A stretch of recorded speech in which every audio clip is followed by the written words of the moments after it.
Xavier Ducrest dirige Handicap International en France depuis environ 4 ans. Mais avant de diriger cette très noble institution, Xavier a été longtemps un publicitaire chevronné qui a monté des agences et qui en a dirigé d'autres.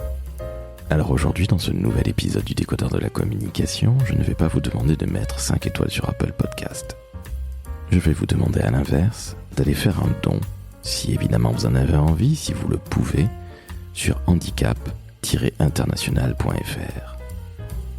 En outre, cet épisode va vous montrer qu'on peut avoir 1000 vies, revenir de très très loin et avoir une magnifique carrière.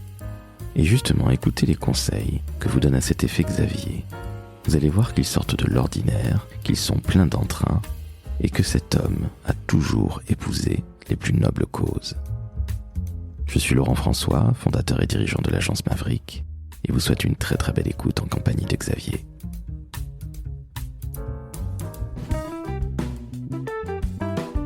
Le Décodeur de la communication, un podcast de l'agence Maverick. Salut Xavier. Bonjour. Comment va ? Bien, Laurent, et toi ? Eh bien écoute, ça va très très bien. Je te remercie d'avoir accepté l'invitation au Décodeur de la communication. Xavier, tu diriges depuis à peu près 5 ans Handicap International France, tu en es le directeur, mais tu as un parcours de publicitaire, de communicant très chevronné. Est-ce que tu peux, s'il te plaît, te présenter et puis évidemment présenter la très noble institution que tu représentes, s'il te plaît ? Eh bien, bonjour à toutes et à tous. Xavier Ducrest, je suis directeur France de Handicap International depuis janvier 2017. J'y suis entré en 2016, mars 2016, après un passage de 3 ans et demi dans une autre association dont on reparlera sans doute après. Pour vous dire mon parcours rapidement, j'ai, après un bac littéraire, fait des études aux arts appliqués métiers d'art rue Olivier de Serres et j'en suis sorti avec un BTS de communication visuelle. Et puis j'ai commencé à travailler très tôt parce que je devais assumer mon quotidien au journal du dimanche pendant mes études. Journal du dimanche pour lesquels je faisais du pigiste, de direction artistique, création de cabochons, illustration d'articles, etc. pendant un peu plus d'1 an et demi. Et puis ensuite, je suis sorti de l'école et j'ai été pris tout de suite dans une toute petite agence qui m'a formé à tous les métiers de la communication, car quand on est dans une toute petite agence, on est à la fois créatif, directeur artistique, rédacteur, un peu commercial, enfin on fait un peu de tout, un peu illustrateur, un peu Rossmann. Et donc j'ai fait tout ça pendant plus de 2 ans. Et puis j'ai changé pour un studio de création qui faisait plus des produits de grande consommation qui m'intéressaient un peu plus. Et puis ensuite, une véritable agence qui travaillait à 80% sur de la communication télé. Et puis ensuite, je me suis lancé pour monter ma propre structure de façon assez naïve. Mais le succès a été au rendez-vous. Donc, on a bien démarré. Puis une deuxième entreprise, puis une troisième. Et puis, avec des aventures que je vous raconterai parce que ça vaut vraiment son pesant de cacahuètes, les aventures professionnelles.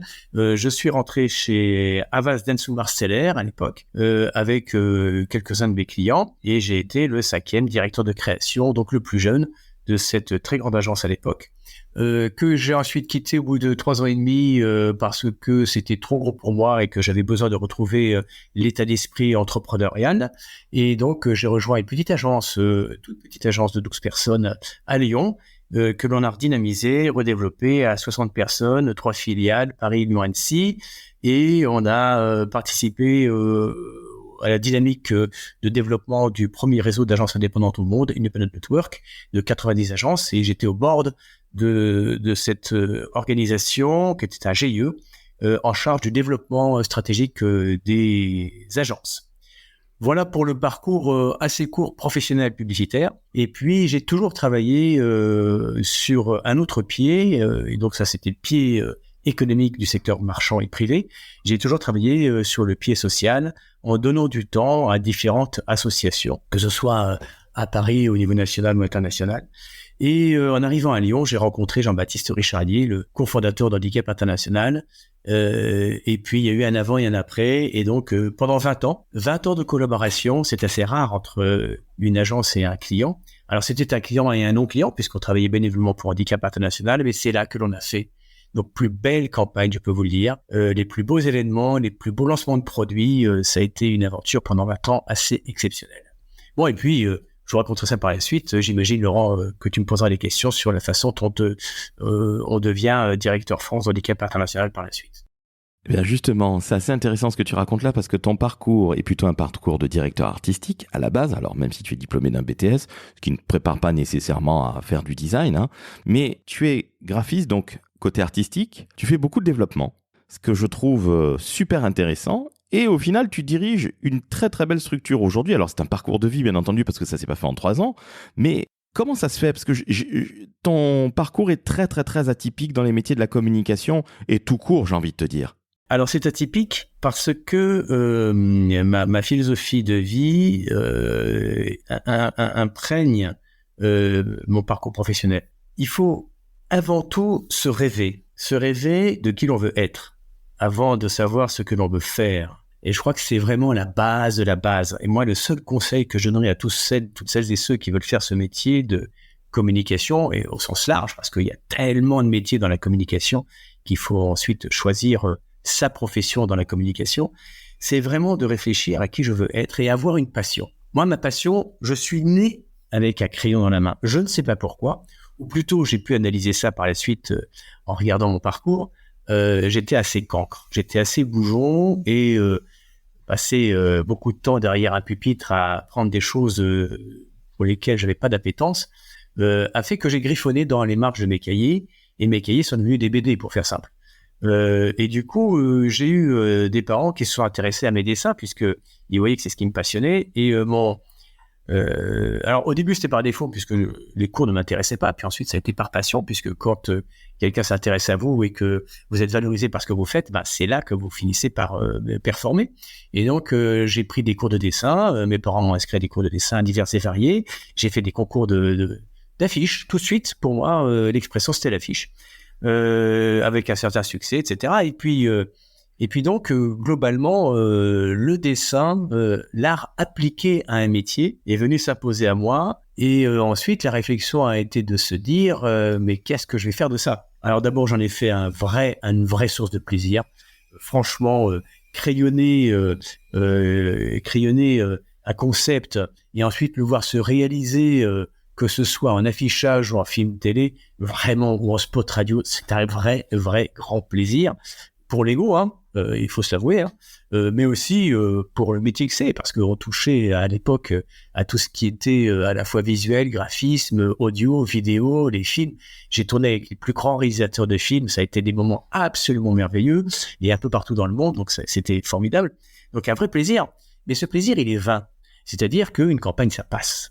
Et au fond, qui l'on veut être, enfin en tout cas, ce qui me motivait moi, c'est de vouloir être acteur de la société. Et il y a différentes façons d'être acteur dans la société.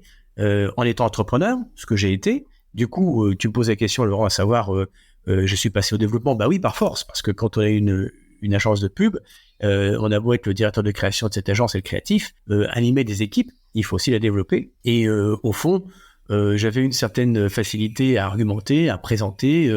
Ça venait plus de mes tripes que de ma tête, et donc avec une certaine conviction, je suis assez assertif quand je crois dans mes idées, donc j'ai, entre guillemets, vendu des campagnes, mieux sans doute que d'autres, et du coup, c'est ce qui m'a fait me consacrer à la fois à l'aspect très commercial, parce que c'est aussi ça, développer, quand on est créatif, on développe des idées, on développe des structures, on développe des produits, on développe.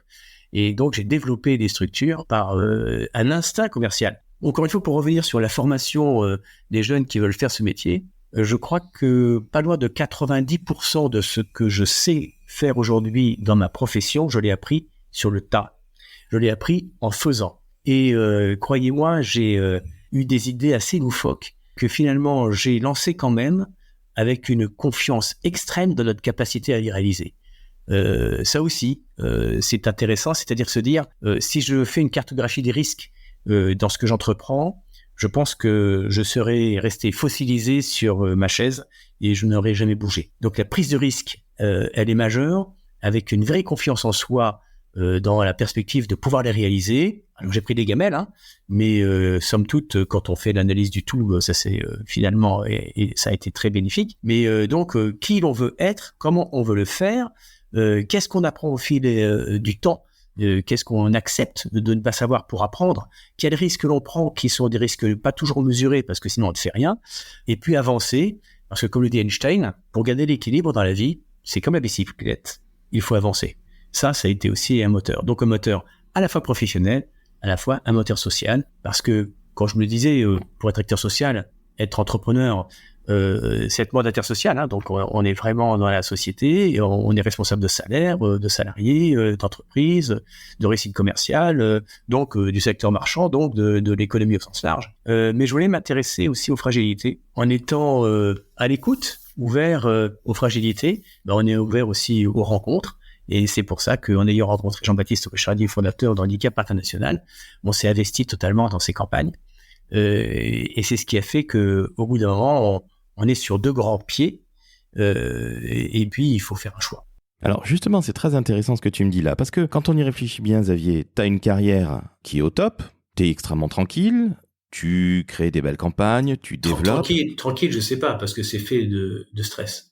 Oui, alors justement, mais alors après, certains vont aimer le stress comme moi, parce que moi aussi je suis entrepreneur, donc quelque part on n'est pas entrepreneur par hasard, on aime ce stress-là, même si parfois c'est difficile, et comme tu le disais très justement, on est responsable, avant tout de salarié, ça je ne l'oublie jamais. Mais tu as cette carrière qui se développe très bien, et tu aurais très bien pu d'ailleurs te dire, bon ben voilà, tout va bien pour moi, je développe ma boîte, j'ai du pognon, tout va bien. D'où te vient cette sensibilité à l'autre, aux souffrances et aux gens qui ont un peu moins de chance que toi? Parce qu'on n'arrive pas chez Handicap International par le plus grand des hasards. Au-delà de la rencontre, il y a nécessairement une appétence pour aider l'autre. Je me trompe? Alors non, tu te trompes pas, mais il faut avoir touché du doigt la fragilité. J'aurais pas dû naître. Je suis né en Afrique dans des conditions complexes. Et quand on est en Afrique dans des conditions complexes, c'est un peu un morceau de chance, comme disent les Anglais, quand on est et qu'on est sans handicap et sans problème. Ensuite, à 14 ans, j'ai un accident de mobilette. J'aurais pu rester après un coma prolongé et je m'en suis remis. Ensuite, j'ai touché du doigt le décès de mes parents très jeunes. Ensuite, j'ai eu moi-même des problèmes de santé assez graves. Donc tout ça fait que pour soi et pour les autres, on s'aperçoit que au fond, la fragilité est constitutive de notre condition humaine et que j'ai eu la chance d'avoir l'énergie et la volonté d'avancer, ce que d'autres n'ont pas. Pour moi, chaque minute compte, chaque minute est importante, il faut la vivre pleinement, car elle passe et qu'on ne rattrape pas le temps qui est passé, donc chaque minute doit avoir de la valeur, chaque seconde doit avoir de la valeur. Et si cette valeur n'est pas humaine, elle ne sert à rien. Donc pour moi, c'est essentiel, c'est ce que je crois, a mu la totalité de ma direction de vie, ma direction professionnelle, ma direction personnelle, c'est faire en sorte de remplir chacune des secondes et des minutes de ma vie de quelque chose d'utile, de quelque chose fait de plaisir, de quelque chose fait de sens.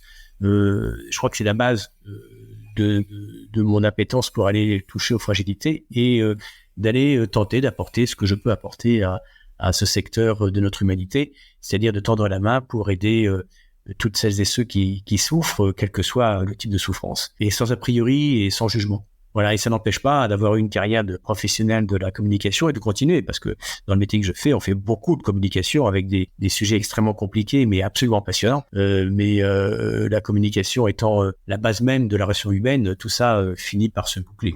Nous sommes tout à fait d'accord. Nous faisons, nous les communicants au sens le plus large du terme, le plus beau des métiers. Et ce que je dis toujours à ma fille qui a 9 ans et demi, c'est que le jour où je serai malheureusement sur mon lit de mort, je ne compterai pas l'argent que j'ai dans mon compte en banque, mais surtout, j'essaierai de me souvenir de toutes les rencontres que j'ai faites dans ma vie. Parce que il n'y a que l'humain qui compte, selon moi, c'est la plus belle des choses. Mais bon, désolé pour cette parenthèse très personnelle, mais je me reconnais parfaitement en ce que tu dis là, Xavier. Justement, Xavier, je voulais te poser une question vis-à-vis de ton quotidien chez Handicap International. Parce qu'on a parlé de ta carrière de communicant, tu fais encore de la communication en étant le numéro 1 en France, mais Qu'est-ce que c'est ton quotidien? Alors, évidemment, aucun jour ne se ressemble, nous sommes bien d'accord, mais Handicap International en France, c'est, je crois, plus de 300 personnes. Hein. On n'est pas dans la TPE, là, hein. On est dans quelque chose de lourd. Hein. Alors, Laurent, je vais remettre les chiffres en place parce qu'effectivement, il y a lieu de raconter ce qu'est Handicap International aujourd'hui. Handicap International, c'est plus de 4000 salariés dans le monde et il y a 8 associations comme celle que je dirige, France, États-Unis, Canada, UK, Belgique, Allemagne, Luxembourg, Suisse.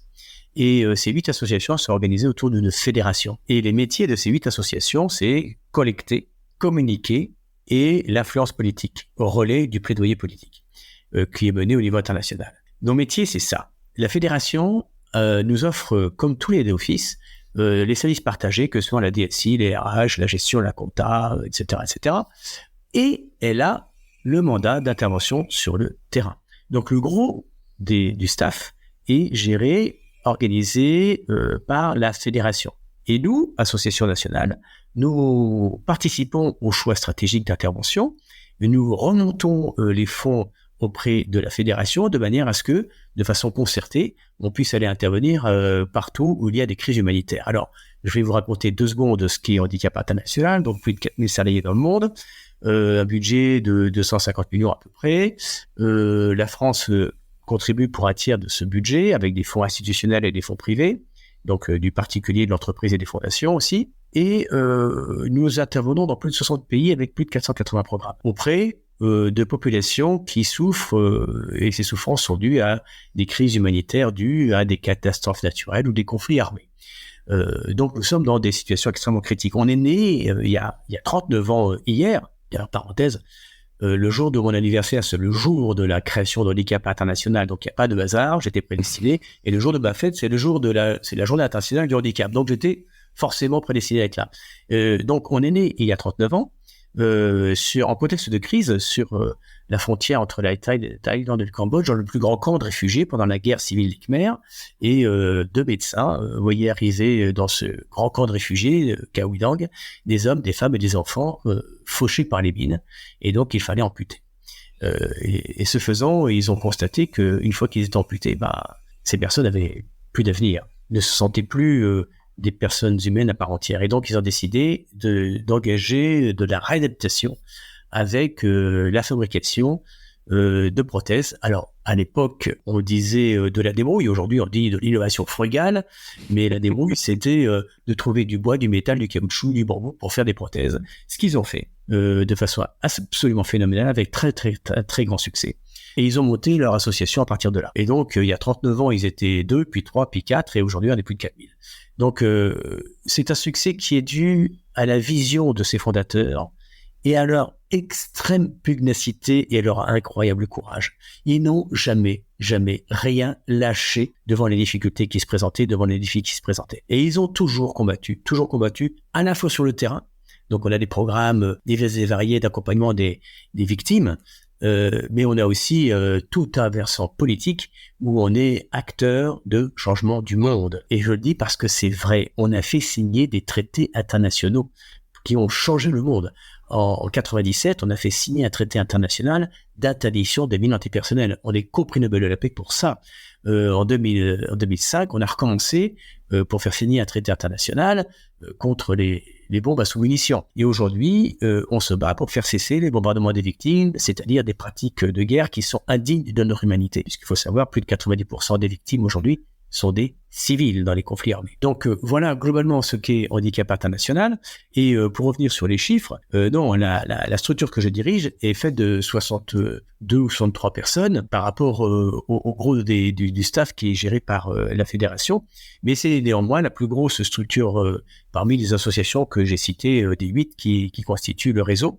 Encore une fois organisé autour de la fédération. Donc nous avons un directeur général international qui est à la fédération, qui est Emmanuel Patrouillard, et nous avons ensuite une organisation avec des conseils d'administration dans chacune des associations et un conseil d'administration international. Tout ça étant fait de façon extrêmement concertée et mutualisée. Je te remercie pour toutes ces précisions. Je me suis un petit peu excité, si je peux dire. Non, mais c'est bien. J'aimerais bien. En fait, je ne sais pas si j'aimerais gérer 350 personnes. Je pense que je suis très très bien avec ce staff-là. Entendu. Tu disais que vous n'aviez jamais rien lâché chez Handicap International. Oui. Ton quotidien, c'est aussi évidemment de ne rien lâcher. chez AI.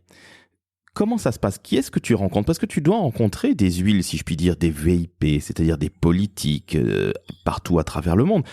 Est-ce que tu peux nous donner des anecdotes? Je veux pas sombrer dans le voici du business en aucun cas, hein, ni de l'humanitaire, mais est-ce que tu aurais quelques anecdotes qui ne seraient pas nécessairement confidentielles pour montrer ce que tu fais dans ton quotidien, Xavier? Parce que tu as une très très grande capacité de persuasion, ça s'entend.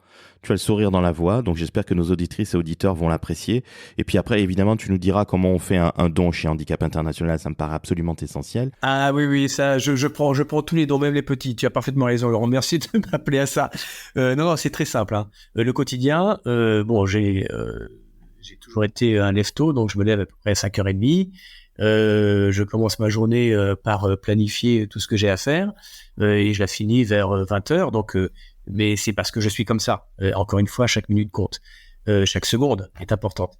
Et donc, j'ai différents mandats, comme j'ai dit. Donc, en communication, quand je suis arrivé, on travaillait, Handicap International travaillait avec des agences et payait des honoraires. Et c'est pas beau, hein, pour ce que je vais dire pour vous tous et vous toutes, mais ayant moi donné 20 ans de mon temps et du temps de mes équipes, gracieusement à Handicap International, j'ai tout fait pour revenir à ça. Et j'ai trouvé. En fait, c'est très simple, hein. Dans la vie, il faut demander qu'est-ce qu'on risque? On risque un non, et alors? Un non, c'est égal à une dizaine, une centaine de oui. Et effectivement, on a réussi comme ça à poser des questions à des agences en leur disant, voilà, on a tel sujet, tel problème, est-ce que vous voudriez travailler pour nous gratuitement? Eh bien, ils ont dit oui, et pas les petites. Regardez qui a travaillé avec nous, ce ne sont pas des petites. Et la dernière en date, c'est Strike, qui sont deux créatifs absolument géniaux, absolument formidables, Pierre et Jérôme, que j'adore, et ils ont une capacité d'analyse, une capacité créative absolument géniale. Et il y a aussi une agence qui s'appelle Les gens et vous, avec Hervé Devino, qui nous fait gratuitement toute la stratégie marketing, de la déclinaison de la marque de HI sur les produits, qui nous accompagne sur les packaging, sur les communications presse et télé des produits. Mais on a aussi Laurent qui nous accompagne, un autre Laurent, qui est un ancien d'ailleurs de chez HI, que j'avais rencontré chez HI, qui a monté sa société digitale et qui nous accompagne gracieusement sur tout ce qui est réseaux sociaux, etc., etc. Donc ça, c'est la communication. Mais j'ai aussi beaucoup de ressources humaines à faire. Je gère les ressources humaines, bien entendu, comme tout patron d'une structure, mais j'ai aussi de la redevabilité en gestion et compta, et je suis très aidé par la fédération en contrôle de gestion et en finance. Mais j'ai aussi effectivement les rencontres institutionnelles. Je me suis vu aller au centre de crise, au ministère des Affaires étrangères, à l'Élysée, dans différentes mairies, dont celle de Lyon, au président de la région. J'ai fréquenté, bien entendu, tiens, voilà une anecdote, Laurent, et un appel. Anecdote et appel. Il y a 2 ans, pour travailler contre le bombardement des civils, l'agence avec qui on travaille nous sort une idée absolument merveilleuse. Et ils ont décidé, pendant la pyramide solidaire qui s'appelait la pyramide de chaussures à l'époque, qui est le dernier week-end de septembre, ils ont décidé de nous proposer un concept absolument génial. C'est d'organiser et de lancer des monuments aux civils inconnus. Changer un mot, c'est changer le monde. De soldats, on est passé à civils. Le monument aux civils inconnus, pour rendre hommage à tous les civils victimes des guerres et des conflits armés. Ça, c'était une idée extraordinaire. Et en fait, c'est du fake. Mais on a fait des inaugurations de monuments aux civils inconnus à Bruxelles, à Genève, au Luxembourg, à Paris. Et ça, avec une officialisation extrême. Il y avait le pupitre avec les drapeaux derrière. Il y avait la musique qu'on a fait écrire, et gracieusement, une musique solennelle, avec les députés qui nous suivent, les maires et la maire de Paris, Madame Hidalgo, avec les discours. Enfin, ça a été extraordinaire. Vous pourrez retrouver ça sur le web, sur le monument aux civils inconnus sur YouTube. Et bien sûr, j'ai fait un speech. Bien sûr, les députés ont fait des speeches. Bien sûr, Madame Hidalgo a fait un speech. Et elle a dit, Xavier, je vous promets, il y aura une place pour rendre hommage aux civils victimes des conflits armés à Paris. Et je lance encore un appel, Madame Hidalgo, ça fait 2 ans. Et aujourd'hui encore, on a du mal à trouver un rendez-vous pour rendre actif, concret, réel et avéré l'installation, non pas d'un monument parce qu'on a vu que c'était trop compliqué, mais aujourd'hui d'un mur peint. Et qui l'a fait? La ville de Lyon. La précédente mandature nous a autorisé.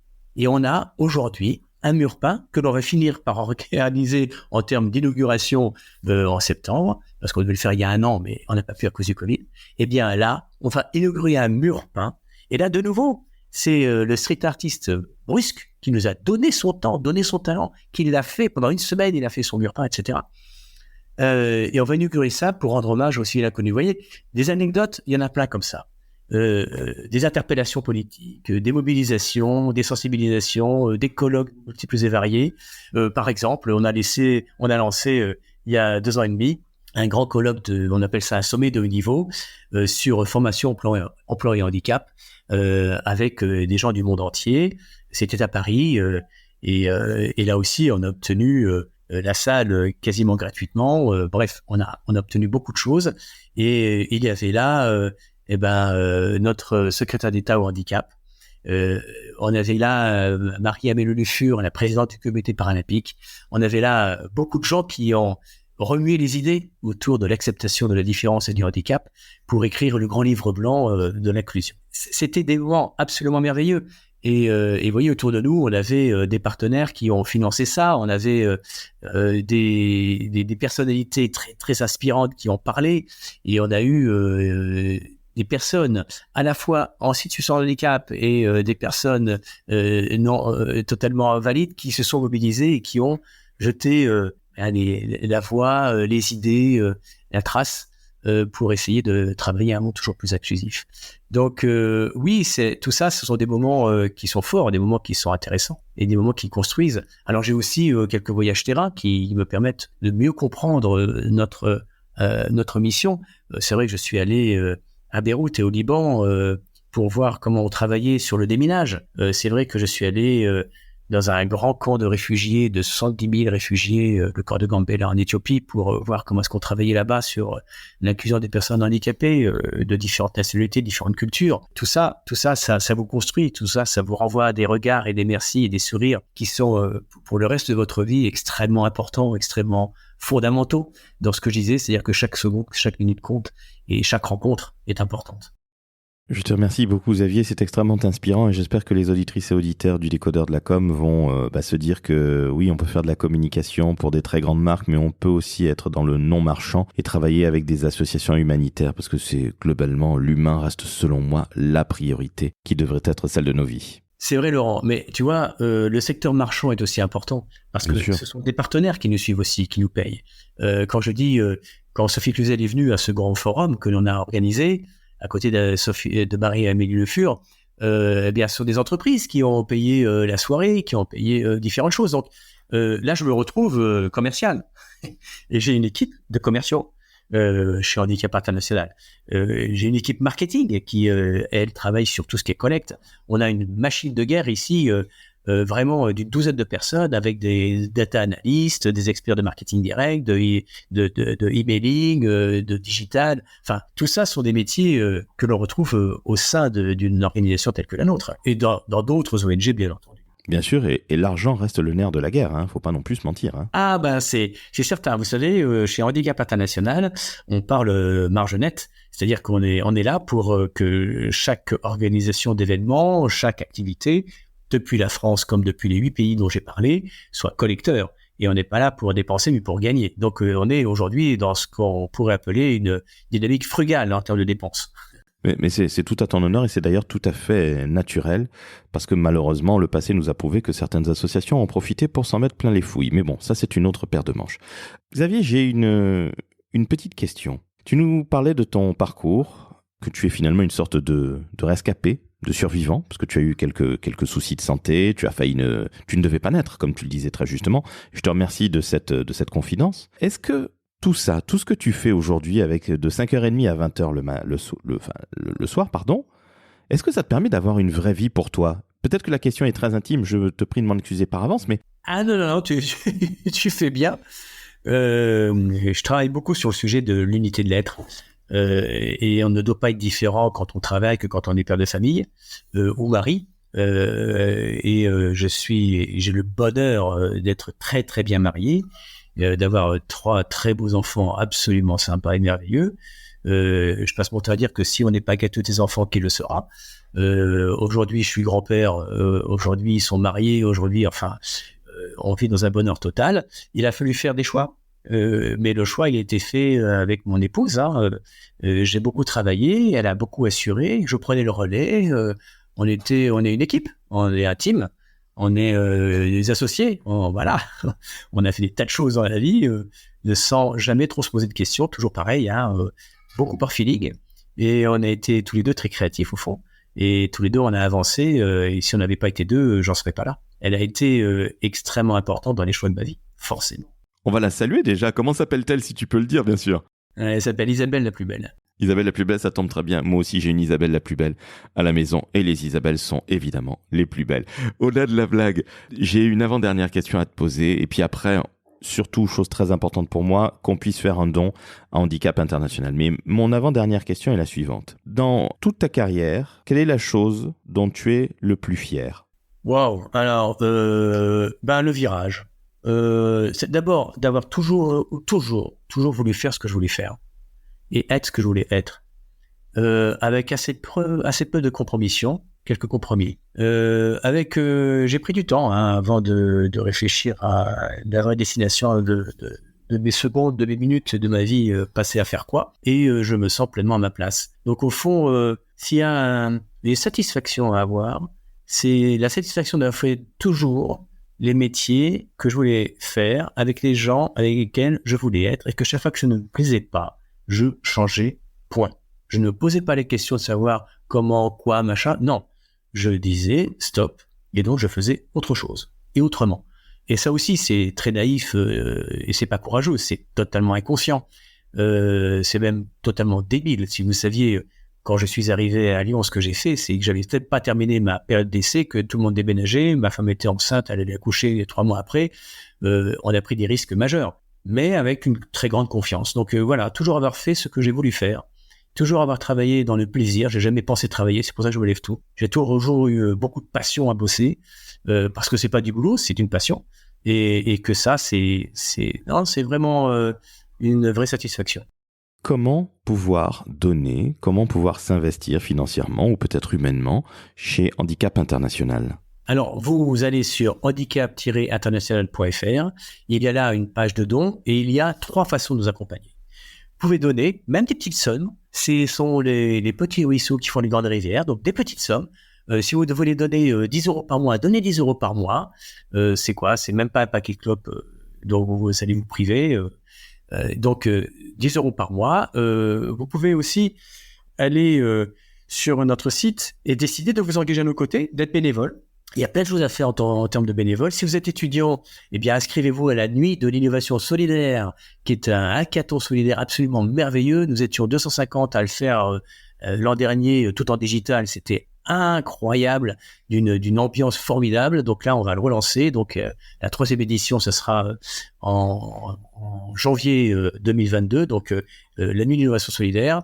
Et puis, il y a aussi à signer les pétitions qui sont là aujourd'hui à signer pour faire cesser le bombardement des civils. Donc montrer qu'on est de très nombreux citoyens derrière Handicap International et les quelques 80 États aujourd'hui autour de nous pour faire cesser ce carnage. Et ne soyons pas la génération qui aura fermé les yeux et qui aura dit on ne savait pas. Oui, on le sait, et je le répète, et que ça se sache.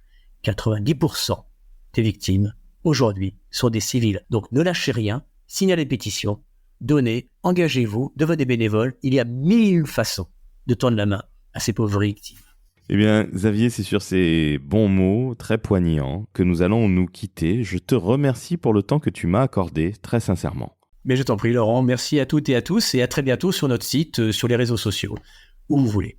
Merci beaucoup. Alors, chères auditrices, chers auditeurs, vous avez entendu le témoignage, limite le plaidoyer de Xavier. C'était un véritable plaisir. Ça change un petit peu de nos invités habituels, mais vous avez vu que c'est un grand professionnel de la communication, aujourd'hui encore après un superbe parcours. Alors, si justement vous voulez entendre des super profils, des gens formidables comme Xavier, vous savez ce qu'il vous reste à faire. Vous mettez 5 étoiles sur Apple Podcast. Eh bien oui, nous sommes inféodés à Monsieur Apple, donc on va faire avec. Et encore une fois, je vous remercie par avance de laisser un commentaire, de noter 5 étoiles, de partager, parce que là, on est vraiment sur un parcours très inspirant. Et Xavier, je te remercie encore une fois du fond du cœur. Merci pour ton temps accordé. Merci Laurent. Au revoir. À bientôt. Ciao, ciao.